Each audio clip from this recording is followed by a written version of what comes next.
Hey friends, welcome to Bokeh, a podcast exploring the ever-blurring lines between the personal and business lives of professional photographers. This is your host, Nathan Holritz, and I'm happy that you can join me today in connecting with photographers and entrepreneurs as we discuss photography, business, and, oh yeah, that sometimes messy thing that we call life. This podcast is brought to you by Photographers Edit, custom image editing for the wedding and portrait photographer. Just visit photographersedit.com.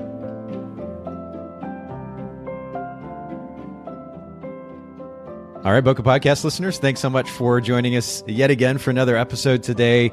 I'm here with my friend Debbie Neff. Debbie, thank you so much for making time for the Bokeh Podcast. Sure, Nathan. Thanks for having me. Absolutely. And I mentioned this to you before we started recording. I feel a little bit bad for not actually doing this interview in person because you're not too far away from me. I'm in the Chattanooga area and you're in the Atlanta area, correct? That's correct. And yes, I would have totally driven up to Chattanooga just to visit because I love that area so much. It really is such a great area. And for those of you listening in, if you've never been to Chattanooga before, Debbie and I were actually talking about this before we started recording as well, but it is home to, actually, from what I understand, still the largest freshwater aquarium in the country. And it is absolutely stunning. I used to take my kids, we had a membership there, and I used to take my kids all the time when they were growing up, because you can go time after time after time and kind of get a different perspective or see something new each time you go. It's really, really beautiful. Yeah. So if you've never been to Chattanooga before, make sure you come visit. But Debbie is here with us today to talk about a pretty important topic, and that's the topic of overcoming burnout. And we're going to get to that here in just a little bit. But first of all, Debbie, we normally start with something that we call the technique for time. I'm curious to hear from you if there's something in particular that you do in your day-to-day, week-to-week workflow that enables you to create time or space for yourself as a photography business owner. Sure. And I'm still actually trying to figure out how to work in time management into my workflow. But one of the big things, and we were discussing this earlier, is outsourcing. I do outsource a lot of my editing and culling, which has saved a lot of time in my business. Specifically with Photographers Edit. And also another thing that I found that works for me on a day-to-day basis is that when I'm starting a project, say I'm starting a wedding, editing a wedding, I will start with realistic goals each day. For instance, I will say I'm going to get through the getting ready pictures and the ceremony pictures today. And I know I can achieve that in one day. And if I do more than that, that's great. But if I just do that much, then I've done what I wanted. Yeah. And I think just having the realistic goals has helped me a lot. And during the day when I'm working on those goals, I also have found that it helps me to take what I call commercial breaks. I'll work for like 30 to 45 minutes. Yes. Stop on it. And then I have to take just a 15 to 30 minute break doing something entirely different. And I found that actually makes me more productive. It seems like it wouldn't, but it makes me more productive just to take a break to go read a book or, watch TV or check social media or something. Yeah. I found that helps a lot in my daily workflow. 100%. Well, this is great. So we already have a lot of tangible advice from you, and I really love that we're starting off this way. You mentioned Photographers Edit, and we don't talk about Photographers Edit a whole lot on the podcast, but one of the things that we ultimately are really the primary benefit that we are providing to photographers is the very thing you mentioned, time. While, yes, we handle custom editing for wedding and portrait photographers, the biggest benefit at the end of the day is time. And it's time certainly to spend with the important people in your life, but then it's also time to do things that will actually build your business. And that's where the biggest benefit comes in. But the other thing that you mentioned too that's really interesting to me, and this is, I've been reminded of the significance of this as of late as well, is breaking your, really what they are as projects into multiple steps, into manageable steps. And we've talked about this before with regards to project and task management, but it's really important that photographers as business owners differentiate between what a project and a task is. A project is made up of multiple steps, and then a task is one of those individual steps. And if you look at something that is a project, like culling a wedding, for example, that when you have 2,000, 3,000, 4,000 images, it can be extremely overwhelming. but you break that up into multiple steps, it's a lot more manageable, a lot less overwhelming. You're a lot less likely to kind of put it off when you're looking at a daunting project. And so I love that you make that point as well. I think that's so important. And then working in short spurts of time, that I'm a huge fan of this. Just about pretty much anything, actually. Working in smaller, short, quick bursts of time, putting a lot of effort into that, and then taking a step back versus kind of drawing it out over an extended period of time where you know you're only giving maybe 50% or 60 or 70%. I like the short, kind of high intensity bursts of time. And I mean, I apply this to my exercise, to my work. I mean, it's kind of applicable all over the place. So I'm glad that you point that out as well. Yeah, it's like you said, it's almost like interval training. Yes, 100%. Yes, yes, the bite-sized projects. That's exactly what I use every day, and it's worked so well in my business. So I encourage it. Well, so with this time that you're creating, the free time that we're talking about, how do you like to spend it? What's something that just comes to mind when you think about what you like to do with your free time? Oh, well, my husband and I, we are big foodies. We love trying different restaurants, different cuisines. We love traveling to areas that are close by. Like we can go down to Midtown Atlanta and try places. But we also, when we have like a free weekend, a rare free weekend, we'll take a short day trip up to like Greenville, South Carolina, or Chattanooga. And we just love trying different restaurants. And so we love spending time together through food. But also, I play tennis as, kind of, a way to exercise and to, relax, actually, because of, getting the endorphins and whatnot from Absolutely. it. We play tennis together. We used to play in the leagues and competitions. Wow. But now it's just for fun. We just play against each other, and he always wins, of course. But he let me win one time. He says he didn't let me win, but he did. Did you play in school as well? No, I didn't play in school. I started playing when I was kind of in my mid-20s. And it's just one of those games that, it's a lifelong game. You can play it well into your 80s and 90s. Yeah. It just keeps you strong. And it's great for mental health, too, because it's such a mental game. Right. So, yeah, that's... Even to the extent of kind of challenging your reflexes, right? Yeah, absolutely. Yeah, so that's something that we do in our free time. That's really great. And you mentioned being a foodie, and even coming up to Chattanooga, there's a restaurant here in Chattanooga called Aaliyah. Have you been to Aaliyah before? I haven't. So next time you're up here, definitely need to try it. It is, I like not just eating great food, but also in a really cool environment. And Aaliyah has a very kind of community-driven environment. It feels very warm. The lights are low. You have an open kitchen, and or at least a semi-open kitchen, but then they have this long, massive community-style table, in addition to some other tables and booths.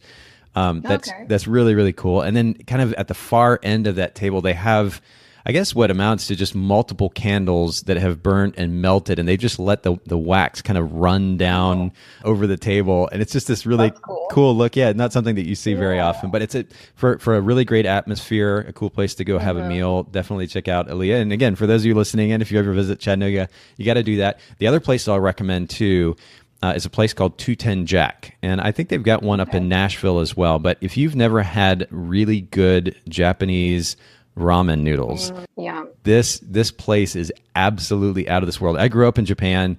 I'm not sure if I've ever had broth that was quite like, or maybe even quite as good as the broth at 210 Jack. It's absolutely incredible. So I'd highly recommend that as well. Okay. Awesome. Yeah. Now you just gave me an excuse to come to Japan. Awesome. Perfect. Well, tell us something kind of random that most people don't know about you. I love this question. I guess the thing that most people don't know about me is that I used to be a figure skater. Really?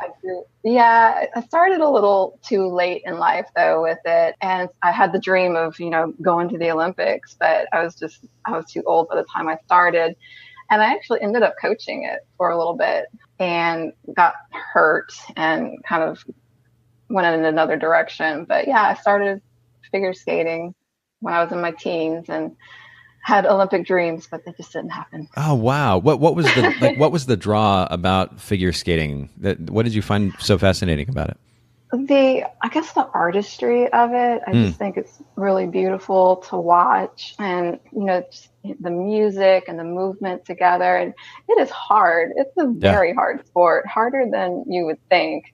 And those figure skaters are strong. Like, Yes. they're very, very strong people. So yeah, it just has always been something I enjoyed watching on TV. And I finally got a pair of skates one day and, got out there on the ice, and yeah, I loved it. Yeah, you mentioned the art of it, but I simultaneously was thinking about the physicality of it. It's an interesting combination where you have this beautiful, beautiful movement, and yet the amount of effort, physical effort that goes into creating those movements is pretty incredible, right? Oh, yes, absolutely. And just feel like you're breaking the law of physics with all the, jumping and twirling in the air. Absolutely. That's always one of the favorites to watch during the Winter Olympics. You talk about the Olympics and the physical, I guess, exertion required, especially for the couples skate, is just mind-boggling to watch. But it is so beautiful. And the amount of trust you have to have in your partner when you're doing the couples skating is intense. It's a lot of trust. I bet. Did you ever get into the couple skating side of things? I didn't, no, but I can only imagine just, trusting somebody not to let you fall. To drop you, when you're getting thrown up in the air. Absolutely. Yeah. So no, and even the ice dancers, I just think they're phenomenal. So beautiful. Just like they flow across the ice. Yeah. Oh, no, it really is a beautiful sport. And kudos to you for even going as far as you did, because that is definitely it's kind of overwhelming to think about the skill necessary to do something like that. I have a hard enough time. There's a little skating rink that pops up every year in Chattanooga, right next to the Chattanooga. Actually, they've been building it in the Chattanooga Choo Choo property the last year or two. But I get on the ice and I can barely move around. Like I'm pretty stoked if I can just move around the tiny little rink and not fall down or bust my knee or something. But yeah, to go beyond that is definitely an exception to the rule, and I can imagine was a really beautiful experience. It was, yes, definitely. Well, let's talk a little bit about photography. I know that you offer wedding engagement photography, but talk to us a little bit about how you got into photography. How did you get started? Well, I have been a professional wedding photographer about 4 years now, and I actually started right after I got married. And the reason that happened is because while I was planning my own wedding, I just fell in love with the whole process and the whole everything about weddings, the glitz, the glamour, the romance, everything. After my own wedding, I was like, I really want to continue with this. I really want to find a way into the wedding industry. And I was, just brainstorming one day about it and realized that I've always been natural with photography. I've studied it in art school, almost majored in it, but I went into graphic design instead. Okay. I figured out that I would really enjoy taking pictures at weddings. So I gave it a try. I, researched it a lot and studied it a lot and started second shooting with wedding photographers and found that I really loved it. And it started out as something I was kind of doing as just a little bit of a hobby, kind of a little bit of a wedding fix for me. Sure. And it eventually blossomed into this business that I have today. And I never expected it to be where it is, and I'm more than thrilled about it and so fortunate. But yeah, it started with my own wedding, I guess you could say. And actually, my first wedding I shot was 8 years ago. Wow. And it was during a time that I was not even wanting to be a photographer. It was just that my best friend was getting married. And she knew that I had gone through photography courses in school, and she knew that I had a nice camera. So she asked me to photograph her wedding. Of course, I was terrified about the whole idea of doing that. Right. And, it forced me to learn a lot about wedding photography at that time. And, it all went great. And I found that I did enjoy it and I loved it, but it wasn't the time for me yet. I wasn't as involved in weddings at that time. So, yeah, it's kind of funny that 8 years ago was my first wedding, but I didn't actually open my business until 4 years later, Do you still look back? Like, do you look back at those images from 8 years ago? Oh my gosh.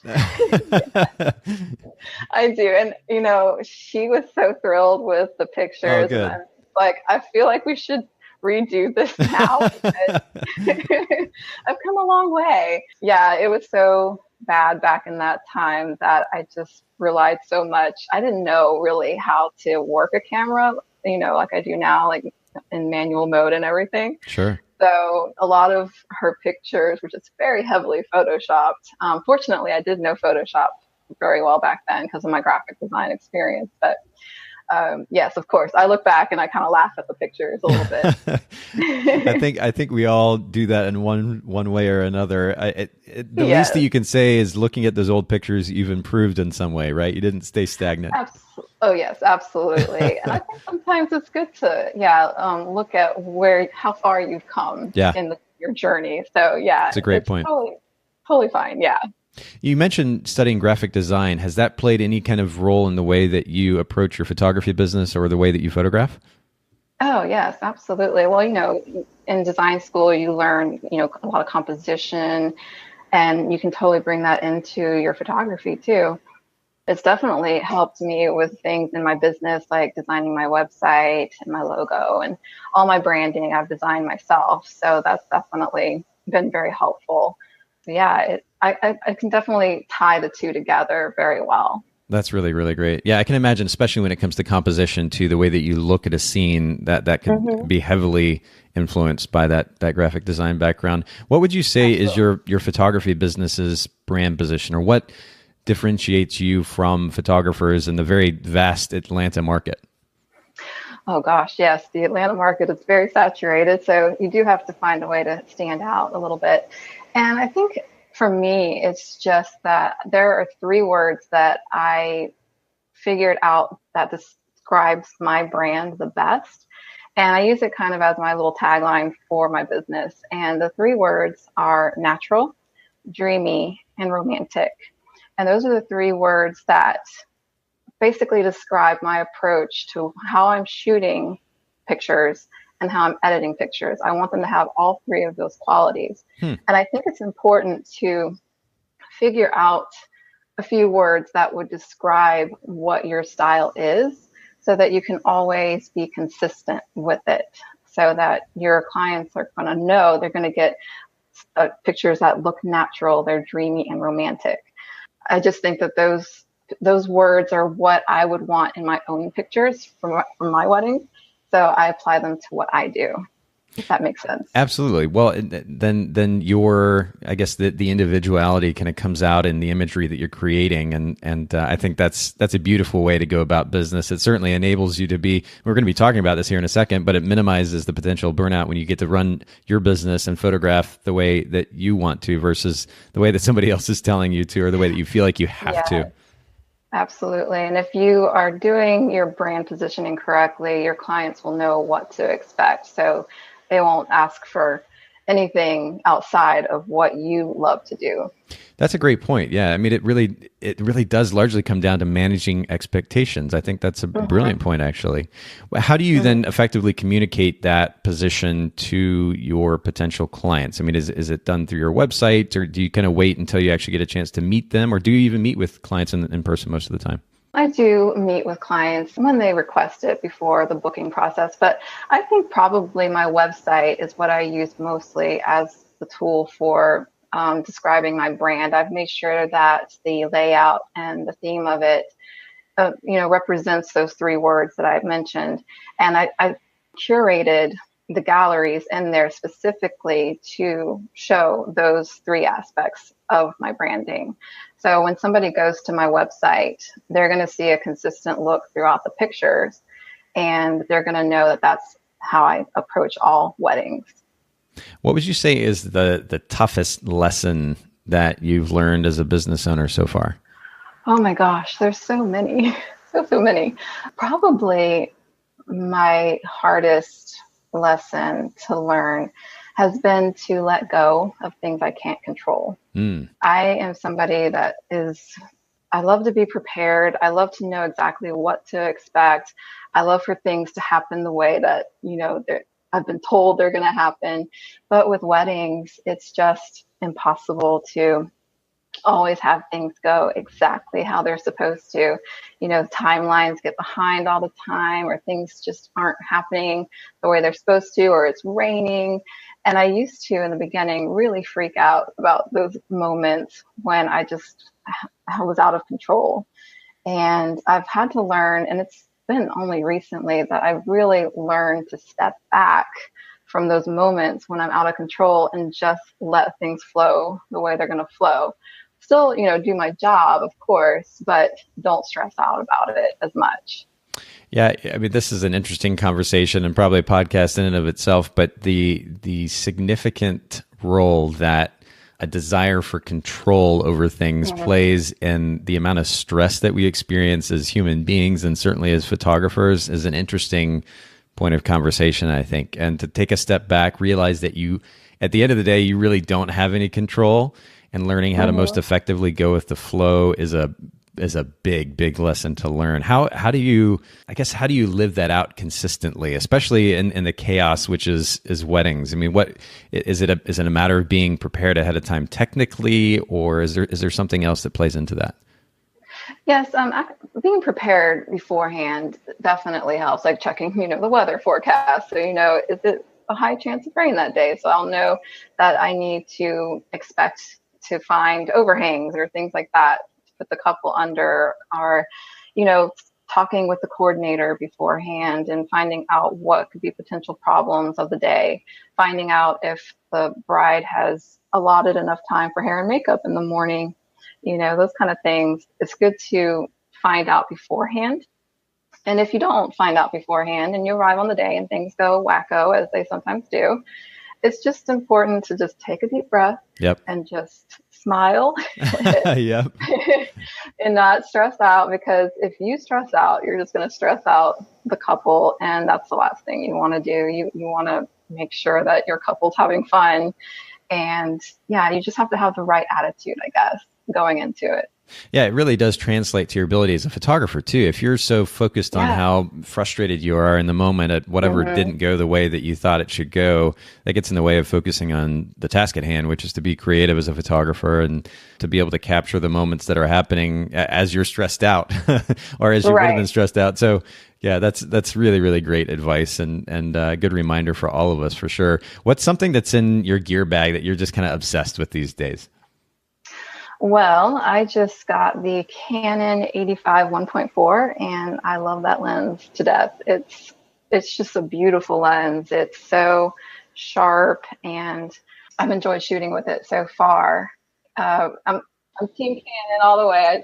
I do have Nikon friends, and we're okay with each other, but I'm totally Canon all the way. And so, yes, the Canon 85 is my favorite lens right now. I think it's pretty much on my camera 100% of the time at this point. I do shoot with two Canon 5D Mark III bodies. I'm one of those that has to have a camera on each hip all the time because I don't like to switch between my lenses too much. Sure. And so I will have those. And then I usually have my 35. It's a Sigma 35 1.4, which I also love that lens, on one hip. And then I have my Canon 85 1.4 on the other. And that's pretty much how I shoot an entire wedding day. That's interesting. So why do you have the one of the Sigma and then one of the Canon? Well, Sigma has come a long way. And their 35 that came out this past year got really great reviews, and it's significantly cheaper than the Canon, honestly. So I tried it out, and it's a really great lens. I love it. So I know I did stray a little from the Canon brand. How dare you? I know. You know what I've been hearing a lot of, though, actually the podcast as of late, is the popularity of the Sigma art lenses. Have you experimented with those? Yes, actually the 35 I have is an art lens, and I have the 50 also. Okay, cool. I did try the 85, and I do love the 85, but it didn't have image stabilization on it, which I kind of need sometimes. And that's what the Canon 85 is. It does have image stabilization, and I have shaky hands, so it helps me out a lot. Oh, absolutely. No, that's huge. I still remember learning how to shoot with so I shot Nikon. And don't hate me too Okay. much. Oh, I don't. I'm moving toward the direction of Canon at this point, but I shot Okay. with a Nikon 70 to 200 IS, of course, the image stabilization lens for years and years. And learning how to photograph, especially in low light at receptions at, 15th of a second or maybe a 10th of a second. It was wonderful to have that image stabilization. But then in addition to that, also learning just to kind of take a deep breath and learn to relax my muscles, because I actually it's a hereditary thing, but I have a tendency to shaking as well. And so much so that actually going to take a picture, especially in low light at a low shutter speed, it was a bit of a concerning situation, but I had to force myself to learn to relax, so much so that shaking issue has largely gone away altogether. Oh, that's great. Which is kind of cool. Yeah, I know. So I'm wishing you the same luck with it, but it definitely made all the difference. And to have that on a lens like the 85, and be able to translate to doing either low light work in receptions or even capture some of those getting ready shots from a little bit further away, or portraits, maybe in low light as well. That'd be absolutely wonderful. Yeah, it's great when you can count on your equipment to help with any deficiencies you have, like steady hands. But yeah, and I tend to be a little shutter happy. So that also creates, a little bit of the shake in there. So that lens has just been phenomenal for me to get sharp pictures, despite the fact that I shake a little bit here and there. Well, and that shallow depth of field as well is just so, these days with the wonderful technology that we have in our phones and amazing images that the phones can capture, even with some of this, the kind of the digital bokeh that they can create, it's not quite the same as that shallow depth of field that we can get with the lenses. It's one of the things that actually sets the photography of a professional photographer apart these days from technology as it continues to improve with these phones. So that is something that is just beautiful. It makes all the difference in the world in the final quality of the image itself. Let's kind of move on to our topic for the day, and it's one of burnout. And this is something that I'm sure most, if not all, photography business owners can relate to. I've been in the industry almost 20 years. I certainly know that feeling of burnout as a business owner. What does that look and feel like for you? Yes, well, I definitely think talking about burnout is important, especially with, wedding season going on. And it's so easy after shooting 30 to 40 weddings in a year to just feel completely exhausted. And that's probably the top feeling of burnout, is not just feeling tired because you shot like a 10-hour wedding. That's normal, but it's exhaustion that lasts for weeks or months. And it just is that emotional and mental and physical tiredness. It's the sense of having no energy and no lack of motivation. Kind of like when it's hard to get up in the morning, you're kind of dreading what you have to do that day. Yeah. Or not feeling like you have no time for anything else and just feeling frustrated about it. It can also be where you're pessimistic about everything, and including yourself and your work, and just having these down feelings. And it can also be just having concentration issues, not being able to focus on things or remember things as much as usual. Those are kind of some of the signs of burnout for me, but I think also for most people in general. And it kind of gets in the way. All of that then translates to a lack of creativity too, doesn't it? It does. Yes, absolutely. When you're not able to focus on what you're doing, then yes, it can definitely affect your creativity. So what would you say then, just based on your experience, having, just felt what it's like to get to this place of burnout and see how that affects your personal life and your business? Have you made some connections about what leads to that burnout? What are maybe the top 3 behaviors that you would say lead to burnout? One of the top things is not saying no. It's when you say yes to every single project that comes your way, even the ones that you don't necessarily want to do, or they're for, not your ideal client or whatnot. You have to learn how to say no to certain things, and just to free up time for yourself too.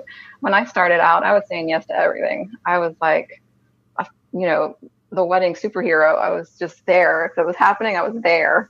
And I had to learn to step back and say no to some projects that were coming my way. Another thing is just not getting enough downtime. It's very important to find the time to just relax, a little bit and not overstress yourself, or to become unhealthy, you have to kind of focus on your body some more. And again, another thing is, just being pessimistic about your work, comparing yourself to others, or allowing, a negative review or criticism to take over your life and your business. Those are kind of some things that, lead to burnout. Yeah. So not saying no, and this is something that has been a bit of a theme on the podcast as of late, but what enables and I want to let you kind of explain what you feel are the solutions to these behaviors. But I immediately think about photographers who don't have a clear picture of what their business, well, really what their personal life is about. And of course, that translates to what their business is about or what their business model is. If you're not clear about that, then it's much more difficult to filter out the stuff that isn't relevant, or to very simply say no. And then you're doing any and everything. And you're right, that can definitely lead to burnout. Not getting downtime. Yeah. This is an interesting conversation too, because different people, different business owners are going to need different amounts of downtime. I refer to Gary Vaynerchuk quite a bit on the podcast because I find a lot of inspiration in him, and he's going, 60, 80 hours a week easy, and doesn't seem to lose any kind of energy or motivation or drive despite working that much. And I don't personally want to have that lifestyle, but I find it interesting that he's able to do that. Where some of us, we may put in 20 hours of hard work and we're exhausted and we're talking about wanting a break. I don't know if there's a healthy balance in there or what that actually looks like, but certainly making time to step away from work, or at least have other priorities in our life besides work, I think is really, really important. And then interesting that you mentioned pessimism, but then more specifically comparing yourself to others.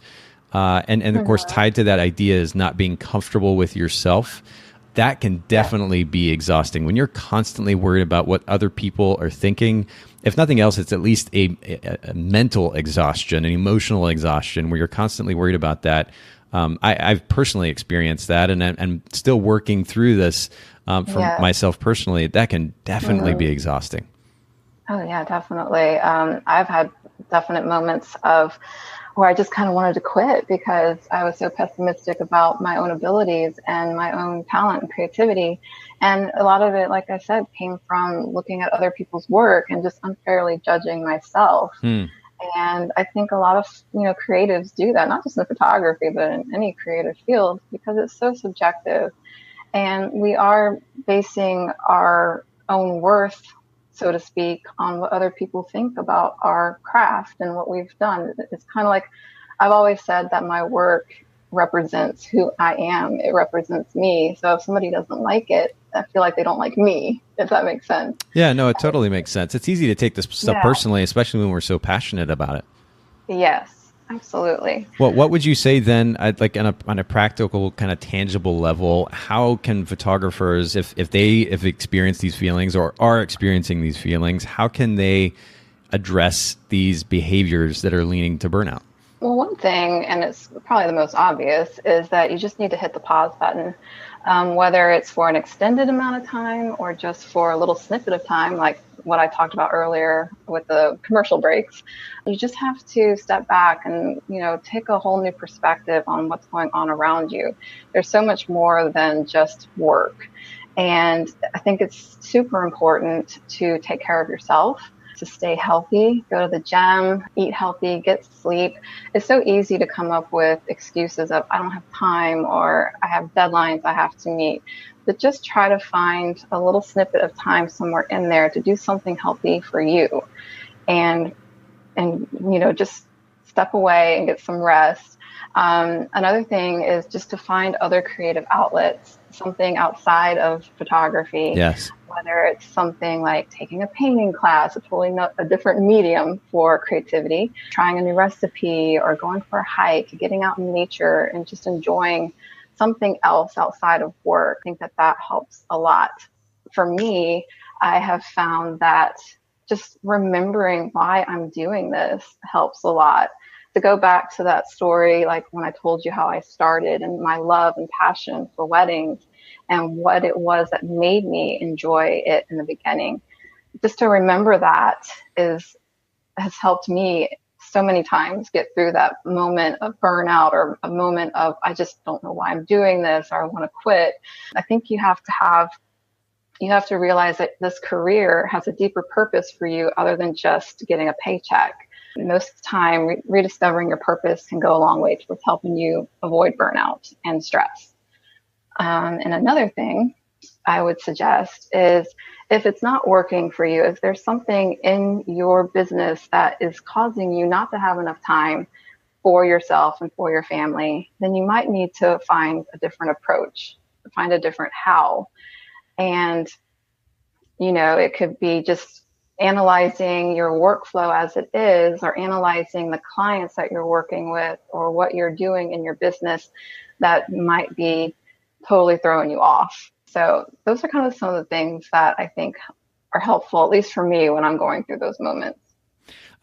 So I want to respond to really, I guess, all of these points, but it's funny to me how, and again, I've been guilty of this, that last point that you mentioned, if something's not working, it may be time to change. It's funny how easy it can be to just to feel kind of, burn out or frustrated or otherwise.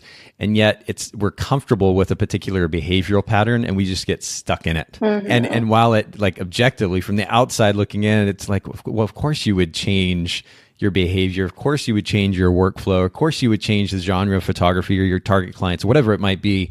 You would change that behavior that's causing the problem. When you're in it, it's so easy to kind of get lost in it and not have that objective reality or objective realization, which is, I guess maybe if it's not working, I should look at some way to change this or to improve on this. So I think that's as obvious as that might seem, I know that we're probably all guilty of not doing that very simple thing. And it's nice to have close friends or family that are willing to give us the objective feedback that, hey, you know what, you might do this or you might do that. Even something like a podcast is nice for the sake of perspective, or just getting a new perspective, hearing how somebody else is doing it, and then reevaluating how you're going about running your business. I think that's wonderful advice. Right. Or even finding a mentor, somebody that's gone through all this before and can give you advice and share their stories of when they've gone through these moments can also help.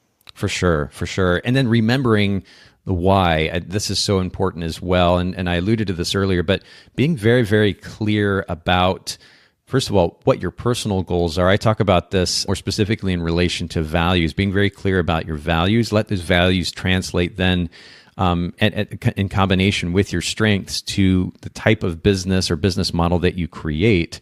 But having a bigger why than just I love photography or I love art, which is innately selfish. Let it be about a bigger idea than just you, and that can make a massive, massive difference in minimizing burnout. That you can go back to that bigger why. I think that's extremely important. And that why is going to be different for everybody, but making sure that you have that thing that's bigger than just yourself is so absolutely important. You mentioned hitting the pause button, and you mentioned working out too. And of course, this is a recommendation or advice that you hear a lot of people give, but I'm curious more specifically how you create even just that short amount of time for the sake of workout, because consistency with workouts is key, right? But it can be, it can feel difficult at times running a business to have the time, even 20 or 30 minutes to work out. How do you create that for yourself, Debbie? I have struggled with that ever since I started my business. I used to be an avid fitness person before I started wedding photography. And over the years that I've been doing this, I have used the excuse of I don't have time to work out. And it's definitely started affecting me more than I thought it would. Yeah. And I've tried so many things. And I'm one of those people that while I can motivate myself and stay dedicated to something, working out became something that was hard for me to do. And I actually ended up joining a gym. I'm going to give a shameless plug to Orange Theory, because I joined Orange Theory. And I love it because they basically have an hour workout and it's all interval training and it just goes really fast. And it's scheduled every day for a certain period of time. And I found that keeps me disciplined, is to go there every day at a certain time and just get my workout done. And when I'm done with it, I feel amazing. And I actually feel ready to go, ready to work, and ready to get, things done after that.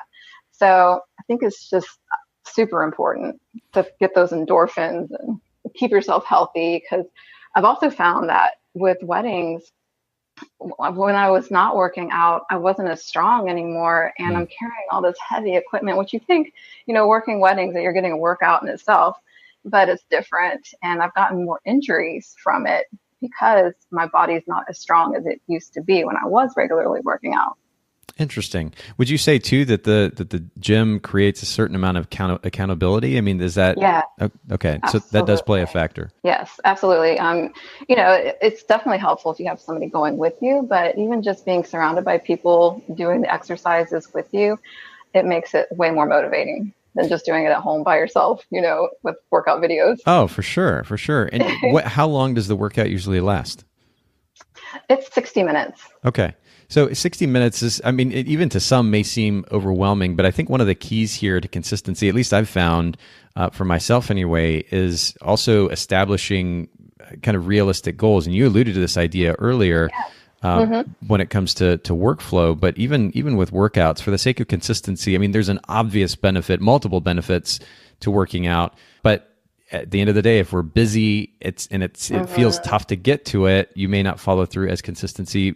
Creating a realistic time frame or a realistic goal, whether it's the amount of exercises or amount of time you're spending exercising, that can help increase the consistency of that exercise, which again leads to even more benefits. So I think that's really important. The other thing that you mentioned earlier was other creative outlets as well. And I think I've mentioned this on the podcast before, but one of the most enjoyable sides of photography that I've personally experienced has been with I have an old Yashica, the twin lens Yashica medium format camera that is completely fully manual. And I've seen some beautiful imagery come out of it, but there is something about the manual process of putting that thing on the tripod and having to take my time and set up the shot and then make sure all the settings are correct because it's not doing anything automatically for me, and then snap that little picture. It's got that little almost toy-like shutter sound, either with or without a cable release. It's a very almost meditative process. Yeah. And in this day and age where we've got these cameras that'll shoot, 50,000 frames a second, to take a step back, take a deep breath, and take your time with an individual photograph is a really, really almost healing and certainly relaxing process. And that's just one example of how you can explore various creative outlets. What are some examples, Debbie, of how you've done this? Well, one time, recently, I signed up for a jewelry making class as a way to just kind of get a different creative outlet for myself. Okay, yeah. There's a school nearby that does these classes for different, like they do painting, drawing, that kind of stuff. But I decided I was going to try jewelry making, and it was silversmithing specifically. Okay. But it was just so much fun, and it just kind of reignited my inspiration a little bit, just working with this torch and trying to make shapes in this silver. Yeah. And it just gave me something kind of a little different outside of photography. I love that. Well, and this, again, is going to look different for everyone, but do find a way to break up your creativity as an individual. I tend to be kind of an all or nothing person. When I really get into something, I get into it, and that's kind of all that I do. And I know that as somebody who also enjoys variety, that can lead to burnout. So this recommendation of finding different outlets for your creative bug is so important as well. I really appreciate you taking time to kind of share your perspective and your experience regarding this topic. And for those of you listening in, I know you may want to go check out Debbie's work online. Debbie, will you share with our listeners where they can find you online? Sure. My website is www.debbieneffphotography.com. And I'm also on Facebook and Instagram. And that's on Instagram. I already wrote this down, but it's Debbie Neff, DebbieNeff photography. And it's the same on Facebook as well? Correct. Mm-hmm. Okay, perfect. So you all make sure that you go check out Debbie's work. And Debbie, thank you so much for making time for sharing with the Bokeh Podcast listeners today. Absolutely. Thank you so much. It was so much fun talking to you. Thanks so much for listening to the Bokeh Podcast today. Will you let us know what you think by leaving a review of the podcast in iTunes or maybe in the Apple Podcast app? And I'd love to hear from you personally with your thoughts about the podcast, maybe suggestions about future topics and guests for the show. My direct email is nathan@photographersedit.com. The Bokeh Podcast is brought to you by Photographers Edit, custom image editing for the wedding and portrait photographer. Just visit photographersedit.com.